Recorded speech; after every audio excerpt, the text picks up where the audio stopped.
मंडळी, आज मी तुम्हाला आपल्या नेहमीच्याच पारंपरिक कोथिंबीर वडीमध्ये एक सिक्रेट पदार्थ वापरून एकदम हलकी फुलकी जाळीदार कोथिंबीर वडी बनवून दाखवणार आहे। बारीक चिरलेली कोथिंबीर वाटीमध्ये घट्ट दाबून 3 वाटी कोथिंबीर मिक्सिंग बाउल मध्ये घेतली। 3 वाटी कोथिंबीरसाठी 1.5 वाटी बेसन पीठ घ्यायचं आहे।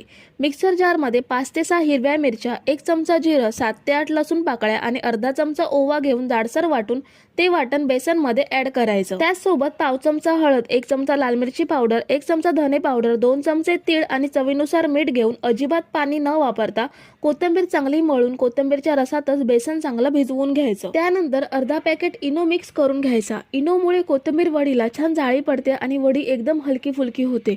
एका तेल लावलेल्या प्लेट मध्ये कोथिंबीरचं मिश्रण पसरवून 15 मिनिटं वाफवून घ्यायचं आणि थंड करून आवडीनुसार वड्या कापून मीडियम टू हाय फ्लेम वरती वड्या छान तळून घ्यायच्या। आपल्या मस्त खमंग कुरकुरीत कोथिंबीरीच्या हलक्या फुलक्या वड्या तयार। रेसिपी आवडली असेल तर लाईक करा, शेअर करा, सबस्क्राइब करा।